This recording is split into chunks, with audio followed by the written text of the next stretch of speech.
Buenas tardes. Iniciamos como todos los lunes a las 19 horas este nuevo vivo de Fundación FUCA.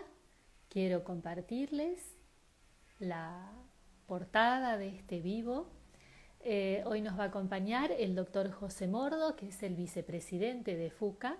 Este va a ser un vivo un poco diferente de los vivos a los que estamos, de los temas a los que estamos acostumbrados.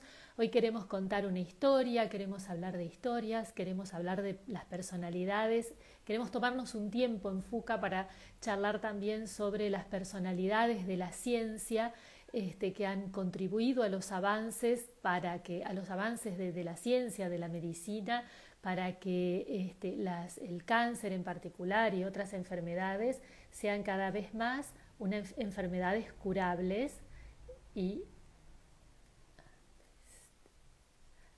eh, para quienes entran por primera vez a estos vivos de FUCA, les contamos que FUCA es la Fundación Cáncer que funciona en el Instituto Alexander Fleming, que está dedicada a la docencia, investigación y prevención del cáncer, que desarrollamos nuestros programas desde el año 1983, que nos dedicamos especialmente a otorgar becas y a apoyar becas a médicos y a investigadores, a científicos, para apoyar tanto la capacitación médica como la investigación en cáncer.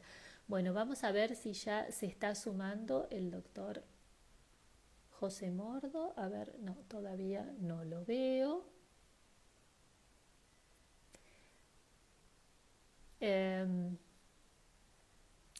Les contamos que estos vivos quedan guardados en el feed de FUCA, que se pueden ver luego en cualquier momento, que además de estar disponibles en el feed de FUCA van a estar disponibles en YouTube. Hoy vamos a hablar de un poco de la historia del doctor Luis Federico Leloir, por iniciativa del doctor José Mordo, que bueno, lo estamos esperando, ya se va a sumar a este vivo. Les contamos que el doctor José Mordo es uno de los fundadores de FUCA, es además investigador superior del CONICET y es investigador emérito de la Fundación Instituto Leloir. Es también creador y director del Centro de Investigaciones Oncológicas de FUCA, donde se desempeñan 17 investigadores, de los cuales algunos de ellos 6 son investigadores independientes del CONICET y otros son becarios e investigadores estudiantes que se están formando, que están elaborando en nuestro centro de investigaciones sus tesinas de grado y en otros casos sus tesis doctorales. Bueno, veamos qué pasa aquí, si se suma el doctor Mordo.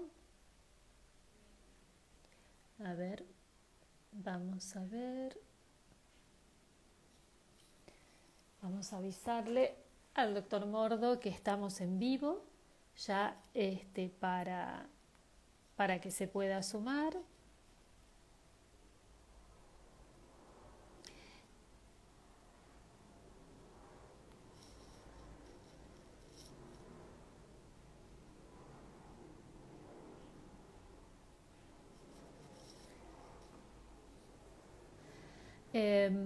Les contamos que FUCA, además de contar con el Centro de Investigaciones Oncológicas, del cual el doctor Mordo es director, nos dedicamos también a apoyar una carrera de especialización médica, la especialización en oncología clínica que se desarrolla en el Instituto Alexander Fleming.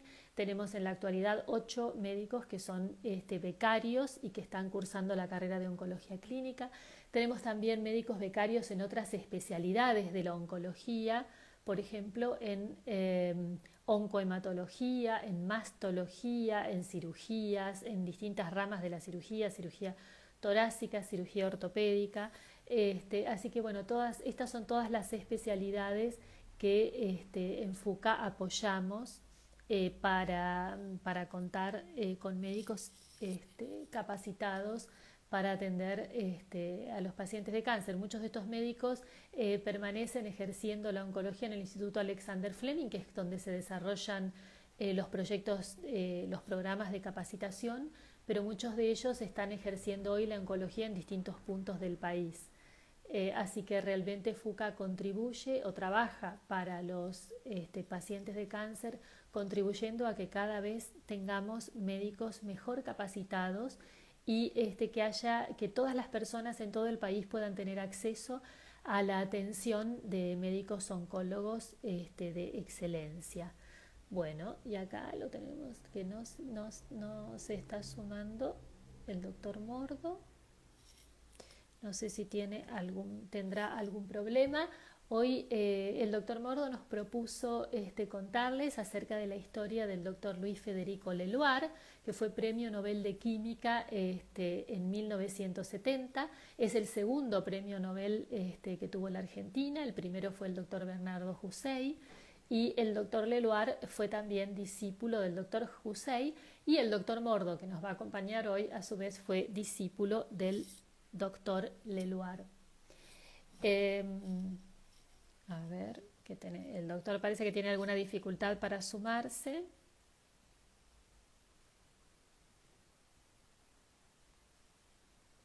Vamos a tratar de ayudarlo para que se sume. Doctor.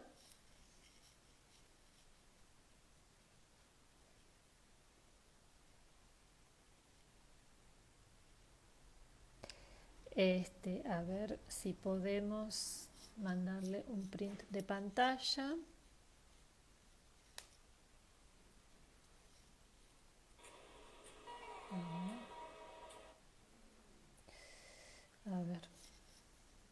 A ver si acá tenemos, no. A ver, veamos si podemos.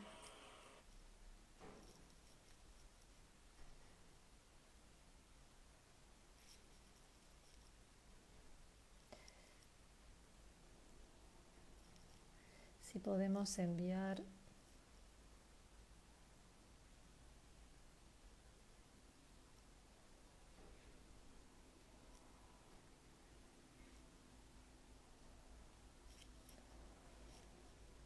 Acá lo tenemos al doctor Mordo. Vamos a entrar en vivo con el doctor Mordo. Vamos a ver si es posible, si podemos acomodar este vivo y comenzarlo finalmente.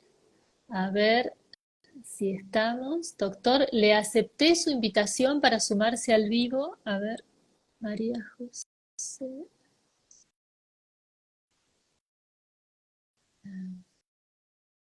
Ahora parece que no recibió. Ahora le estoy mandando nuevamente la invitación, doctor, para que la acepte usted. A ver si la puede aceptar y sumarse al vivo. Así podemos comenzar esta charla que nos propusimos hacer, contando la historia hablando un poco de la personalidad y de la trayectoria del doctor Luis Federico Leloir, de quien el doctor Mordo fue discípulo.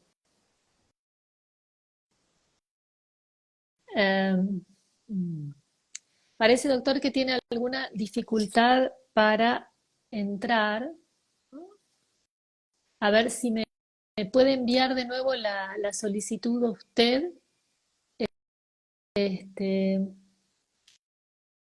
Quizás tiene alguna dificultad con la conectividad a Internet desde donde usted se encuentra. Si me manda, a ver.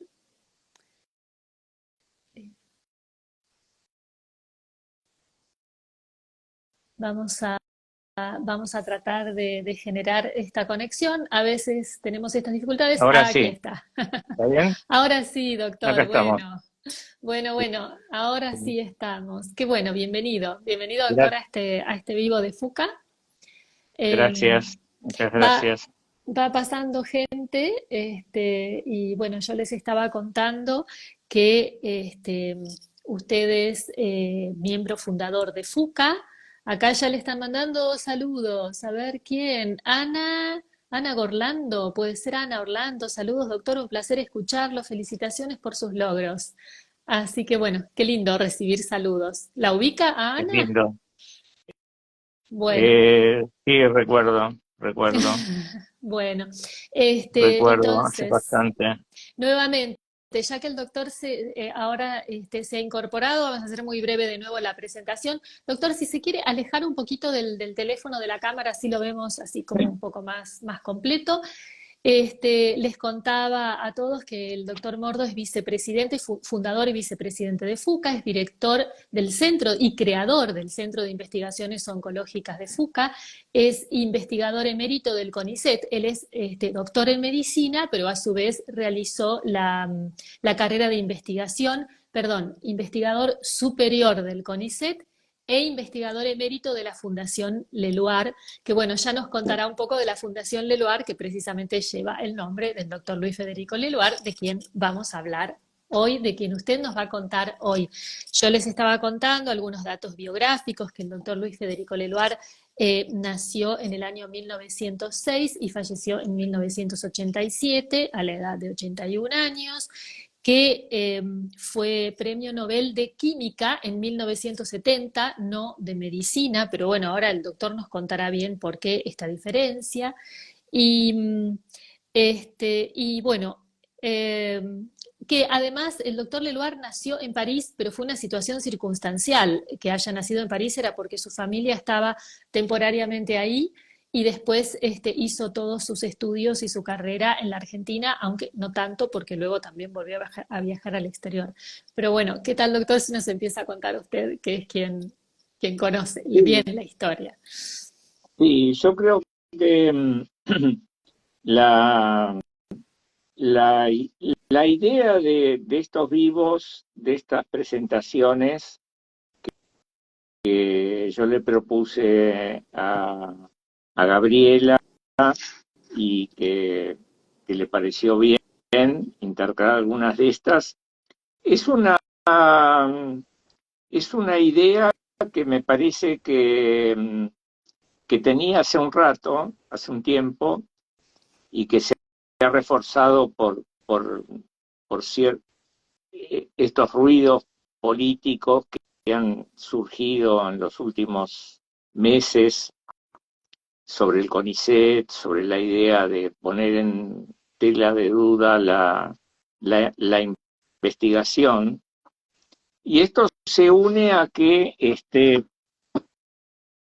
me parece que se conoce muy poco sobre la gente que hace las cosas.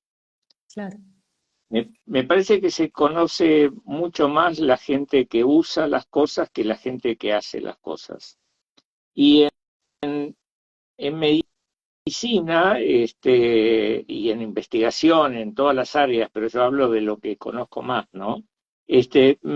Me parece que es particularmente notable eso y me parece que es bueno refrescar un poco lo que a mí me parece son personas que hicieron mucho por diversas áreas de la investigación, básicamente, porque los premios Nobel se dan en la rama medicina o en la rama química a los investigadores por sus logros. claro. Y, y sobre todo, yo no quiero hacer una lección de historia, digamos, sino me gustaría hablar sobre la gente que conocí y lo que me parece de los premios Nobel que conocí, que habrán sido 4 o 5, y los que conozco, y algunos trabajé bastante, otros menos. Pero entonces me parece que es importante este, saber un poco cómo era la gente, cómo es la gente creativa, si hay una sola forma de crear o hay muchas, cómo es cada uno, en fin, la parte que yo puedo ver y que conocí. Entonces, eh, no van a ser recuerdos leídos, sino recuerdos vividos, Y, ¿no? Y eso me parece que puede llegar a ser interesante. A mí, por lo menos, me parece que es útil. Y, y bueno, en ese sentido, es que empezamos esta charla con una persona con la que estuve trabajando muchos años de mi vida, prácticamente desde el, desde el 65 hasta el 69, 4 años en que fui a hacer un doctorado en el exterior y después desde el 71 hasta el 87, o sea, son otros 16 años, ¿no? Sí, 16 años más 4, 20 años, o sea, 20 años. Y Qué notable, entonces, 20 años, perdón, 20 años de trabajo compartido, o sea, como discípulo trabajando junto al doctor Leluar. no, sí, sí, no. Los primeros 4 años trabajé directamente en el laboratorio con él, frente a frente, entonces compartíamos todos los días y todo el día de trabajo, digamos, y eso para mí fue uno de los recuerdos más lindos que tengo. Y después ya en la Fundación Leluar, pero con mi propio laboratorio, o sea, ya era un jefe de grupo y compartía la vida del instituto, pero Claro, estaba menos en contacto directo con él. O sea, la parte de estar en exacto, contacto directo es una de las facetas más interactivas que puedo contar. claro. Después, después uno ya empieza a apreciar otras facetas, otras cualidades, empieza empieza a apreciar cómo se maneja un instituto en épocas difíciles. Yo volví de Francia en el 71, en la década del 70, era una década terrible, me parece a mí, para la Mm. Argentina. Y después vino una parte más tranquila, después de los últimos 4 o 5 años de su vida, fueron relativamente tranquilos. El instituto, el, a ver, Leluar empezó trabajando en la Facultad de Medicina, en Sí. realidad, en el hospital. Después se incorporó a la cátedra de Fisiología en la Facultad de Medicina y ahí en el 43, este, que es curioso cómo han pasado 80 años y uno estaba leyendo un discurso, voy salteando, ¿eh? Sí, sí, No voy a sí. hacer una, No no voy a es hacer la una. cuestión de mantener el orden cronológico No, de la no, vida. acá va a ser un orden afectivo, no va a ser una cosa cronológica. Este, estaba, estaba leyendo, porque no me acordaba bien de algunas fechas, y entonces leí una carta de Usai en el año 57. Bernardo Usai fue el primer premio Nobel en ciencias duras en la Argentina, en medicina. Antes había sido Saavedra Lamas el premio Nobel de la Paz, pero bueno, en ciencias duras fue Bernardo Usai el primero que sacó el premio Nobel en el 47. Y, y bueno, y 10 años más tarde, Usai presenta a dos grandes investigadores que fueron el mismo Leluar Claro. y Braun Menéndez. Braun Menéndez era profesor de fisiología en la Facultad de Medicina y los dos son nombrados académicos en la Academia de Ciencias Exactas y Naturales. Y encontré en los archivos del CONICET, encontré el discurso que dijo Usai cuando presentó a Leluar y a Braun Menéndez. Es un es un discurso elogioso para los dos, por supuesto era amigo de los dos, pero, pero parece escrito hoy. No lo podía creer. no lo podía creer, que nosotros estemos 70 años más tarde defendiendo la importancia de la ciencia en la Argentina, viendo al ministro de Ciencia, el licenciado Filmus, y a la presidenta del CONICET, la doctora Franchi, moviéndose desesperadamente, inaugurando cosas, haciendo una campaña pública para defender la ciencia. Es una cosa que me sorprende, no bien, por supuesto. Y entonces eso también me movió a proponer este recorrido medio histórico, pero sin ser historia. Claro. Y entonces tengo que volver un poco a cómo era la investigación, o cómo era la investigación en esa época. Me voy a centrar un poquito en la gente que yo conocí. Y cómo es esa pasión que es la investigación. Eso en primer lugar.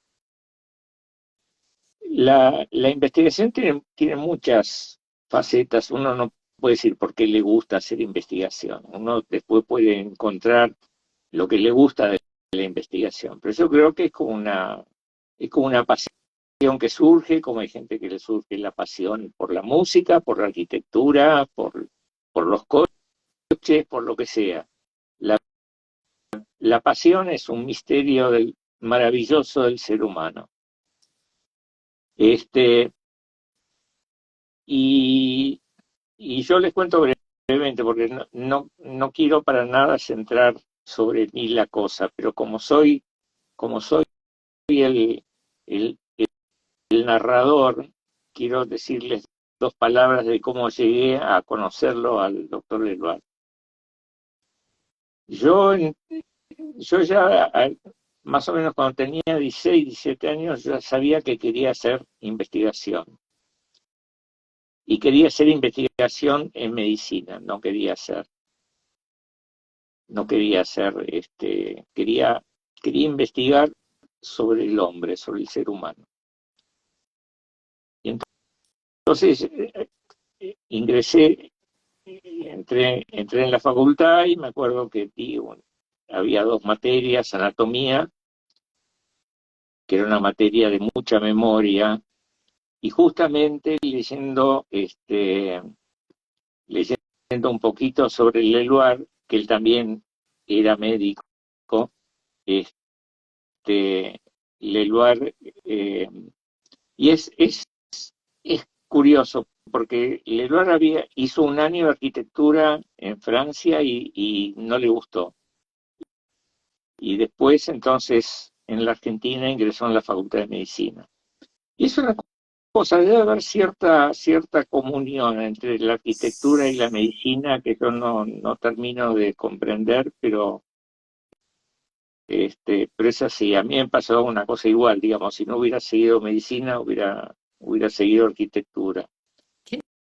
No sé cómo hubiera ido, pero bueno, era una idea. Bueno, y entonces entré en la facultad y ahí entré como ayudante y ya entré en un laboratorio, en un departamento de investigación en histología, donde se hacía prácticamente, el centro era microscopía electrónica y se trabajaba mucho el sistema nervioso. Una cátedra que hasta el día de hoy se sigue dedicando a eso con mucho éxito. Es un pilar importante. Pero yo quería trabajar en cáncer. Ya después de medicina, primero era medicina y después el cáncer. ¿Por qué el cáncer? No sé, supongo que la omnipotencia juvenil nos hace pensar que es la enfermedad a vencer. El gran desafío.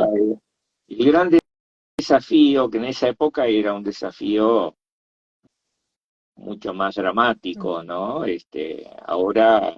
Ahora los médicos, los investigadores, los médicos, todos estamos parados, estamos mejor parados, digamos, para el claro, combate. Antes era como una cosa, no sé, desconocida realmente. claro. Bueno, Sí, sí, sí. Sí, la y tasa de entonces tengo, mortalidad era, evidentemente era muy elevada con relación a lo que sucede era ahora. muy elevada, había muy poca educación, toda la cultura era diferente. Se- me acuerdo y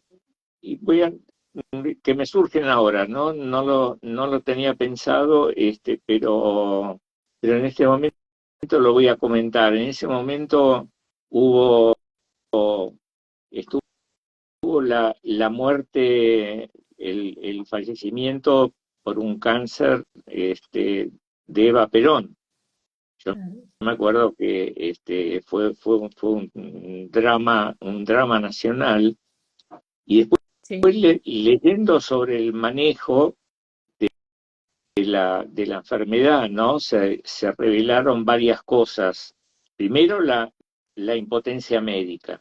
claro, Trajeron a un cirujano de Estados Unidos para que la opere, porque acá nadie quería arriesgarse. Y después el secretismo con el que se manejaba todo, ¿no? claro, Esa cosa de ocultamiento eh, y eso, esa es una, que, me- que me acuerdo que impresionó a todo el país, digamos, ¿no? claro.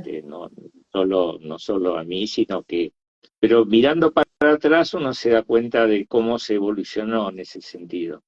Y después me acuerdo que una anécdota famosa, no voy a decir los nombres, pero era así, había un muy famoso cirujano que era como el Gardel de la cirugía en la Argentina,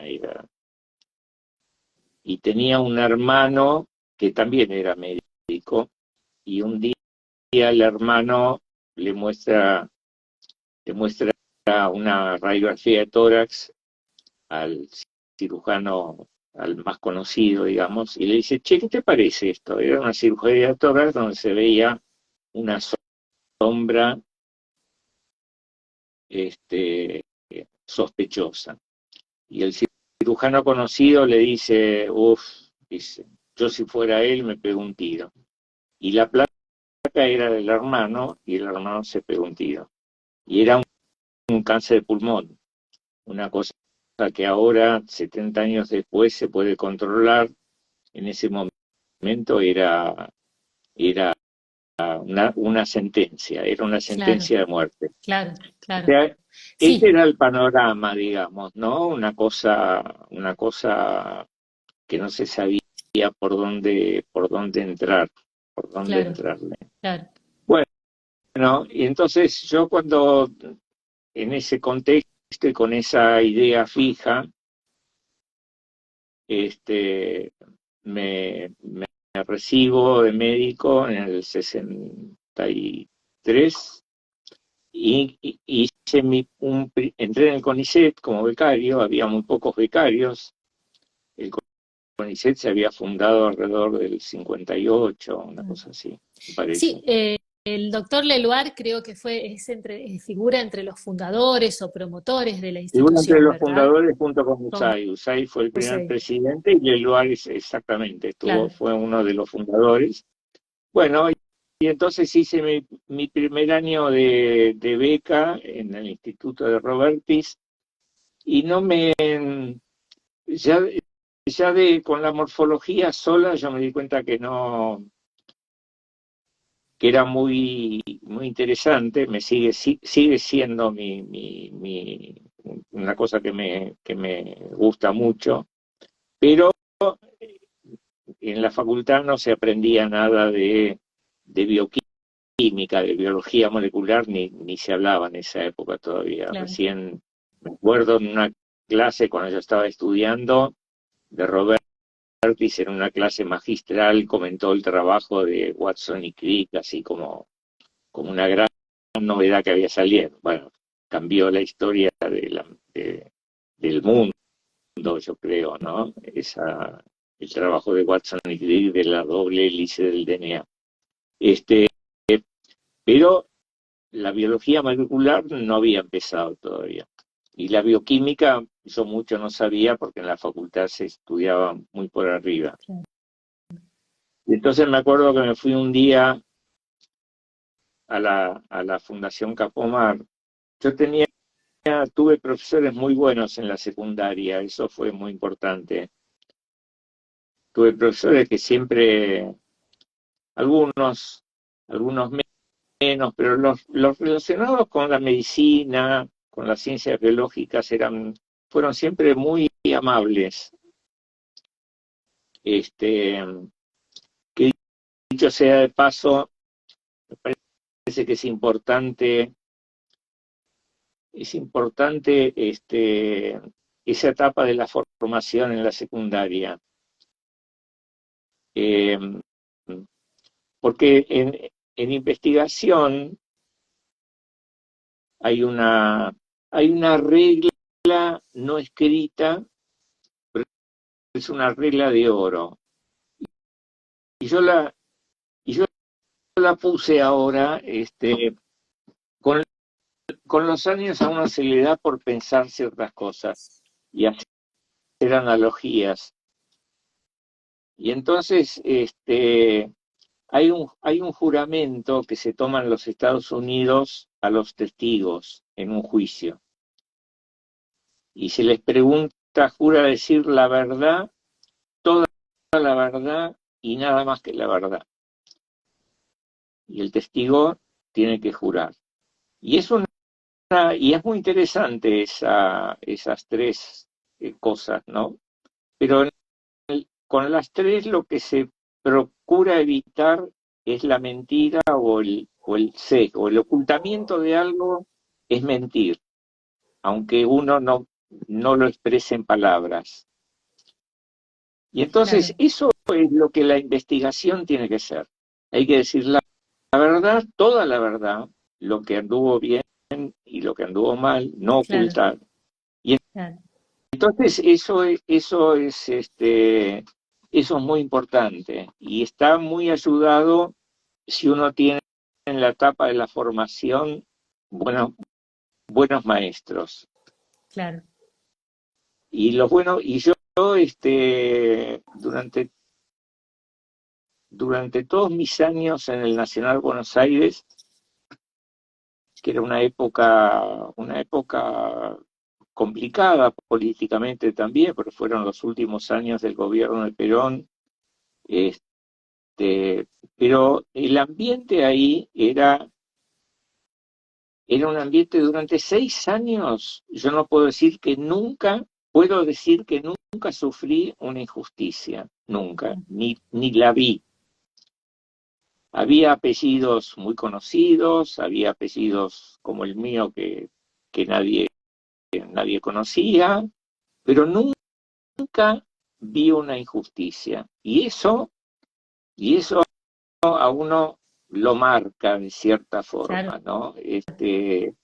Como que, como que te da más confianza en tu mérito. Ahora se está hablando mucho del mérito, de la meritocracia, Claro. pero la meritocracia es un sistema que requiere también de una gran dosis de honestidad. Sí. Sí, El no claro. acomodo, la cosa de que si vos haces algo, te lo van a reconocer, bueno o Claro. malo. Claro. Y de que realmente son reconocidos y llegan los que se lo merecen. Exactamente, de que vale la Vale la pena. pena. Eso es una cosa que ahora yo no entiendo por qué en este momento, en 2023, en la Argentina, estamos discutiendo este tipo de cosas. La verdad que no lo entiendo. Sí, ya Pero deberían. bueno, hay que hablar y hay que decir lo que uno siente y esto es lo que me parece a mí. Claro. Bueno, entonces, retomando al pobre Mordo, que estaba terminando su primer año de beca, yo había tenido un profesor en la secundaria que me habló yo le contaba lo que quería hacer, me dijo, ¿y por qué no lo va a ver a Leluar en la Campomar? Dicen que están haciendo cosas muy interesantes. Yo dije, bueno, voy. Y me fui con mi alma. Yo no era mucho de andar comentando lo que iba a hacer o preguntando, ni siquiera a mi familia. Ellos me tenían confianza, ya era grandecito además, ¿no? Como para andar preguntando, pero este, ahí me fui. Y me acuerdo que entré, y había un pasillo enorme y estaba Leroy justo en el pasillo, ahí parado arreglando algo. Él arreglaba equipos también. claro, Era una época, era una época que los equipos se arreglaban, se cuidaban, uno aprendía los manuales. claro, No era raro verlo arreglar tirado abajo de una centrífuga tratando de arreglar algo. Era muy hábil en eso.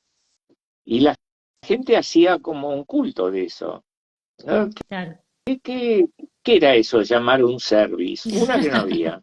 Y otra Claro, que no había un departamento de mantenimiento Los equipos eran más simples, hay que decir también, claro, ¿no? Así creo que el equipo más sofisticado era una centrífuga de muy alta velocidad. Pero claro. bueno, la cosa que él me escuchó, debe haber sido en la primavera del 64 probablemente. Y entonces yo le conté lo que estaba haciendo, lo que pensaba hacer, que me interesaba la división celular, el cáncer, todo eso. Y él me escuchó y se ve que algo porque después uno mira retrospectivamente y ve lo que es habitual y lo que no es habitual. Claro. Y entonces él me dijo, por qué no se viene ahora durante el verano y trabaja acá un poco y ve y ve cómo, cómo va, cómo le parece? Y yo la verdad que no lo podía creer. Y Claro. así fue. Ese verano estuve trabajando con uno de los jefes de grupo, el doctor Torres, Héctor Torres, que después fue decano en la Facultad de Ciencias. Y estuve en el laboratorio durante 2 meses y me encargaron algo que no era muy complicado, pero estaba relacionado con una cosa que yo había hecho en la cátedra de Robertis. Algo relacionado con eso, pero en otro sistema. Así que no era una cosa totalmente desconocida, estuvieron bien. Y bueno, y me fue bastante bien. Digamos, hice lo que tenía que hacer, me salió bien. Y entonces ahí me dieron el veredicto. Bueno, pida cambio de beca, que no era tan fácil en esa época porque Robertis no era ningún nene y a nadie le gusta que se le vaya un becario, ¿no? Entonces ahí fue mi primer, pero nadie dijo nada. Me acuerdo que de Robertis dijo, bueno, mi hijo, porque él trataba de mi hijo a la gente, cosa que Leluar jamás hizo. Pero de Robertis sí, trataba a la gente de mi hijo. Y me dijo así, bueno, mi hijo, la investigación ya es bastante difícil como para estar Ay, Dios. trabajando algo en lo que uno no le gusta. Ah, Entonces, bueno, me firmó el traslado, estuvo bien, después digo, quedó todo bien, pero me acuerdo de esa frase como si la estuviera escuchando ahora. Bueno, mi hijo, bueno, mi hijo. este, sí. Y entonces, y ahí empezó la convivencia con el doctor Rivar. Bueno, Y me, sí, sí, no, no. Trayendo un poco, porque ahora hace unos minutos recibimos un comentario de una persona que se refería a la posibilidad de ayudar a FUCA, entonces aprovecho para contarles que está fijado el link para donar a FUCA, que el doctor Mordo está hablando de la investigación, de su trayectoria, de sus experiencias con el doctor Leluar, y un poco quería traer el tema de que el doctor Leluar tuvo distintos momentos, por lo que estuve viendo en su biografía, de trabajo en el exterior, pero que siempre luego volvió y desarrolló aquí sus proyectos, ¿no? Y que Tal además fue cual. un impulsor del CONICET y también porque usted estaba nombrando el Instituto Leluar y hablaba de la Fundación Campomar, que en realidad son lo mismo. Originalmente fue la Fundación Campomar, de la cual, bueno, también fue impulsor el doctor Leluar, ¿no? Entonces lo relacionaba un poco también con la preocupación que tenemos hoy en día de tratar de poder desarrollar buenos proyectos de investigación para que los talentos que tenemos en la Argentina se queden aquí o si viajan, viajen para capacitarse, pero que vuelvan, ¿no? Totalmente. Este, sí, Leluar, Leluar cuando se fue de la facultad, y él se fue de la facultad porque Usay, su jefe, tenía problemas, fueron a trabajar a una casa en Palermo Viejo. Y ahí, y en el, y en el, y ahí hicieron descubrimientos muy, muy importantes. Y recién en el 57, este, hay un empresario muy grande, Jaime Campomar, que, que se contacta con USAID, lo conocía a USAID, era del lugar todavía no lo conocían, y le dice que quiere hacer un legado para crear una fundación en memoria de sus padres, y que quiere donar una suma de dinero importante como para lanzar esa fundación. Claro. Y ahí es como USAID le propone a don Jaime Campomar que el director de esa fundación nueva sea el doctor Leluar. Y entonces ahí se creó el Instituto de Investigaciones Bioquímicas Fundación Campomar,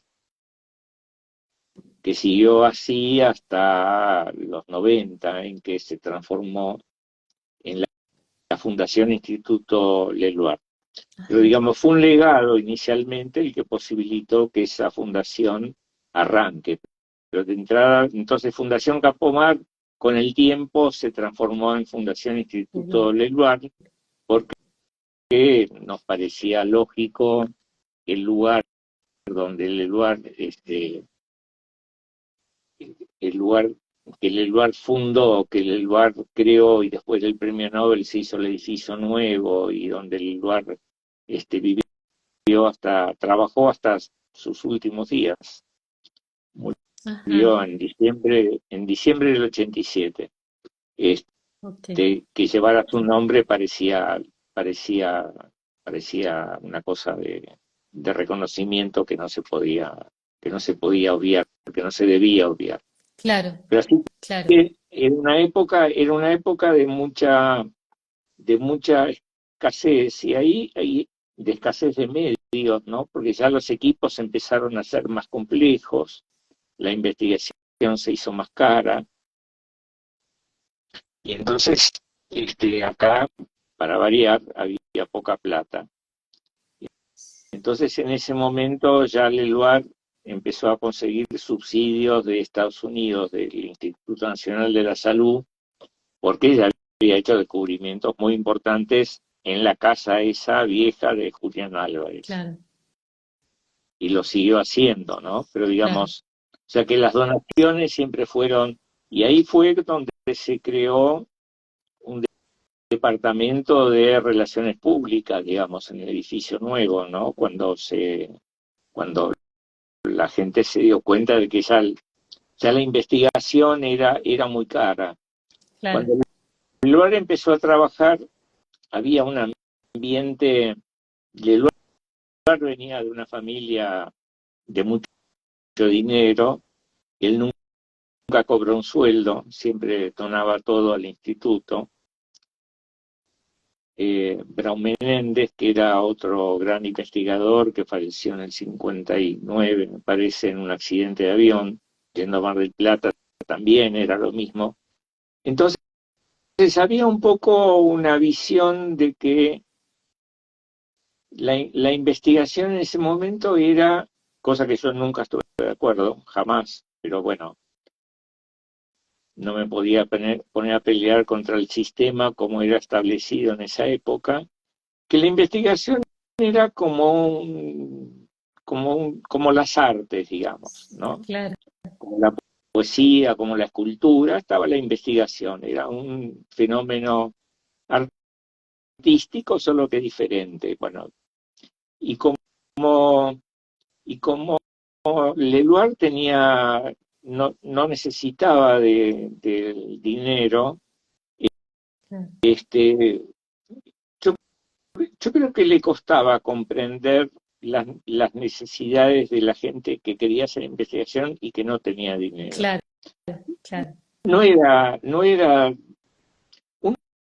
uno lo que no vivió no lo conoce realmente, yo creo. Hay Claro, un conocimiento intelectual y hay un conocimiento visceral de las cosas. vivencial, Vivencial y claro, visceral, las dos. Yo claro. me acuerdo que, bueno, había que hacer artilugios para que los becarios cobraran un poco más. Y es muy diferente, digamos, ahora cuando yo veo que los becarios están pasando un momento ajustado, me duele en el corazón, digamos, porque uno Y sí, entiende lo difícil que es. seguro. Y también hacemos artilugios para conseguir el Y dinero para también las becas, y bueno, convengamos. por eso tenemos la suerte de Sí, tenerla a usted como directora ejecutiva de FUCA, que pelea por los sueldos de los residentes, de los becarios, pero que es un problema, si no la gente se va, hay un límite, claro, ya la parte de sacrificio, ya la ciencia se transformó en una especie no diría de negocio, pero ya nadie piensa en la ciencia como una poesía. claro, claro. Los No, que la defienden además, dicen que es una forma de generar riqueza, no dicen es una forma de tocar el piano. Entonces, claro, ya la además, gente dice, bueno, si yo estoy creando riqueza, quiero estar mejor, quiero vivir cómodo. Nadie lógico, pide, no conozco ningún lógico. becario que pida lujos, pero digo, tampoco se puede estar viviendo como dice un candidato, está bueno que los hijos vivan con los padres. Sí, pero, Eso es, ese- eso, pero, eso son pensamientos de hace 100 años.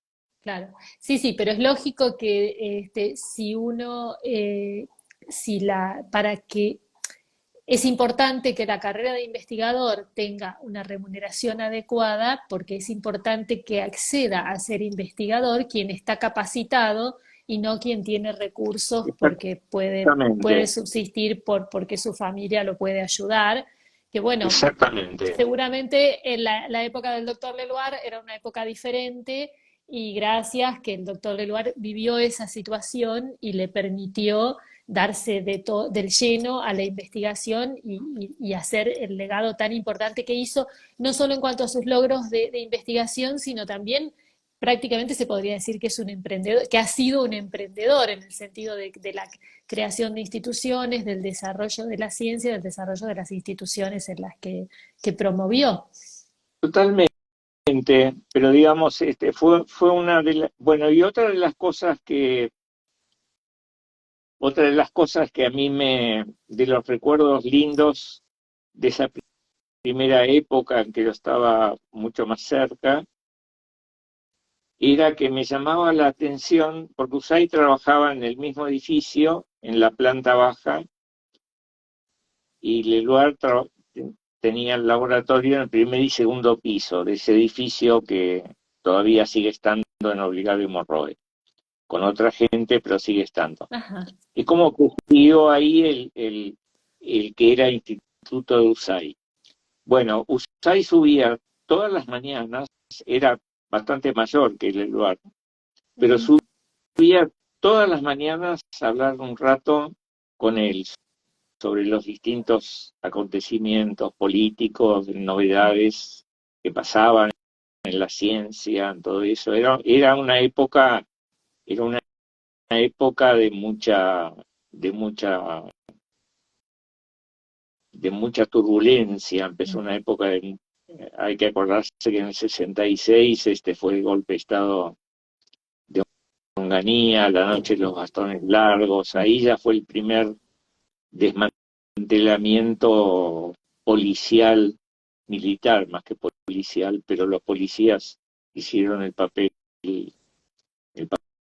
sucio, ahí en la calle Perú, cuando hicieron salir a todos los profesores que estaban sesionando y armaron una doble fila y los bastoneaban cuando salían. Fue una cosa espantosa. Ese fue el primer gran ataque, digamos, porque antes te echaban de la facultad, lo que era horrible también, porque Claro. para una persona perder su trabajo, su lugar de pertenencia es espantoso, pero Claro. no te pegaban, digamos. Sí, no te Entonces agredían en el físicamente. 76 empezó, no, fue un momento donde mucha gente se fue, mucha gente se fue. Y entonces eran los comentarios de USAID, del lugar, cómo manejarse, cómo hacer, cómo esto. ¿Cómo El lugar sobrevivir? era cómo sobrevivir, exactamente cómo sobrevivir. Este, y, y USAID era más combativo que el lugar. Era más de pelear. USAID se quedaba pelear en el sentido pelear por lo suyo, ¿no? Sí, No, sí, no sí, de claro, pelear con claro, los puños. claro. Pero Se entiende. él iba, USAID iba y se instalaba horas en la antesala de algún ministro para que lo recibiera. Y estaba ahí, con su edad, y no se movía hasta que lo recibían. Era un hombre así, combativo. Claro, claro. El lugar era más, era la teoría de no hacer política en el instituto, Claro, porque los gobiernos cambian y el instituto tenía que seguir. claro. Eh, y yo creo que eso es, bueno, es una posición bastante razonable, digamos. A los Sí, jóvenes un poco nos molestaba porque también eso se extrapolaba a que todo era muy limpio, muy reglamentario, digamos. claro, Era el que hacía investigación, no podía hacer otra cosa y era así, digamos. Entonces claro. ahora es todo más, los tiempos han cambiado. Pero digamos, era una época, esa fue la parte más difícil, digamos, donde el medio externo estaba convulsionado, nosotros lo mirábamos no ya como científico a veces, sino como líder que tenía que hacer algo. Y Claro, mucha gente lo miraba a él como un líder que tenía que hacer algo y ponerse un poco al frente de la cruzada contra la barbarie, digamos, ¿no? claro. La barbarie para mí es querer destruir la ciencia en un país. Eso es barbarie. Lógico. Claro. Claro, lo que pasa Este, es que, como usted dice, puede ser una buena postura desde el lugar de un centro de investigaciones, no querer entrar en la política. El problema es cuando la política se te mete bueno, sí, o yo te creo que, afecta de alguna manera. no, es que se metía. Yo me acuerdo, no tanto en esa época, pero me acuerdo en la década del 70 se metía, teníamos dentro de los becarios, había becarios que estaban muy polarizados o para un lado o para el claro, otro, digamos, y era un lío, ¿no? Era un problema. claro, Eso fue un ambiente totalmente diferente y la verdad que bastante feo. Y fue claro, la otra emigración, la segunda gran emigración claro, de argentinos que se iban, muchos a Venezuela, algunos a Francia, claro, bastantes, otros a México. claro. Era sangrías impresionantes. Yo no sé, la Argentina debe tener una médula ósea para regenerar talentos que es inagotable. Porque Claro, con toda la gente que se fue, toda la gente brillante que se fue, y algún día vamos a hablar de Milstein también. sí, Si estas charlas tienen cierto interés para los sí, oyentes. Este, pero es impresionante, no nos podemos permitir esas cosas, claro, no debemos permitir esas cosas. Y a mí me conmueve en este momento el despliegue que están haciendo con todas las cosas que a uno no le gustan de todas las instituciones, que uno puede reconocer que hay cosas que están mal, que se podrían hacer seguro. mejor, eh, pero me parece que esa política al final del lugar permitió que el instituto se mantuviera, creciera en un ambiente de libertad total, total. Ahí costaba entrar, pero cuando entrabas nadie te iba a decir lo que tenías que hacer, lo que no Claro, tenías que hacer, en qué tenías que trabajar, en qué no tenías que trabajar.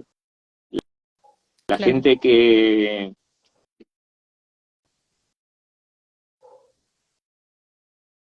Ahí se cortó por un momento. Se nos quedó congelado, doctor. A ver si me escucha. ¿O es mi celular? A ver, nos quedamos congelados.